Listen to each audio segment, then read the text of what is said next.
one of the best things about the debates, and I say that plural, even though, the debate between Trump and Joe Biden, most people, I think the vast majority of people turned it off after like 30 minutes. That's kind of what the ratings said. But there were like 50 million people who at least tuned in for like the first 30 minutes of that debate.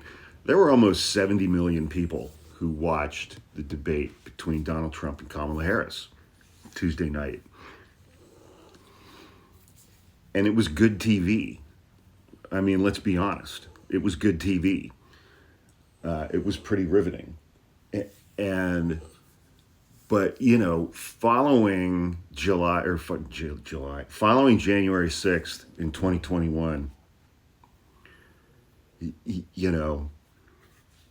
and Donald Trump had been booted off of Twitter, and there was no active campaign. I mean, for like two and a half years, the vast majority of Americans weren't seeing him on a regular basis. They weren't hearing him on a regular basis.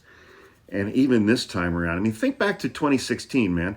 CNN used to broadcast all of his rallies live in their entirety. It gave him like $1 billion worth of free media.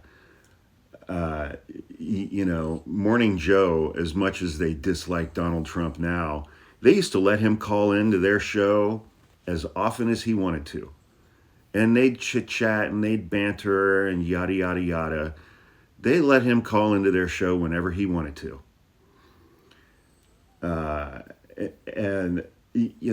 But that all stopped. I mean, Fox News isn't even broadcasting his rallies live now. CNN's not. MSNBC never did. And, so it's like over the last year and a half, up until a couple, 3 months ago, the vast majority of Americans weren't seeing him on a regular basis. They weren't hearing him on a regular basis. They didn't have the opportunity to see his dramatic cognitive and mental decline over the last 4 years. And almost 70 million people watched that debate on Tuesday night. And they saw him in full cognitive decline. They saw him in full mental meltdown.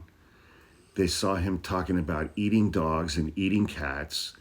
They saw a crazy person who can't control his anger. And they watched it for 90 minutes with their mouths hanging open like, what the, What is this? They saw him refuse to say that he wouldn't sign a national abortion ban. They saw him refuse to support Ukraine. They saw him refuse to stand up to Vladimir Putin rhetorically. They once again heard him say he doesn't have a better healthcare plan. He has concepts and ideas. It's been 9 years. He still has no plan.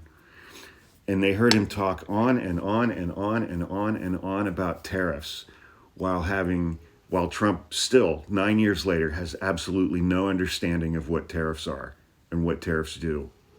Zero. And they heard all the bigotry about mass deportations. They saw the racism and the sexism directed at Kamala Harris. They saw a crazy, angry old man with dementia for 90 minutes. There's a lot of benefit in that. They're seeing him again. They're listening to him again.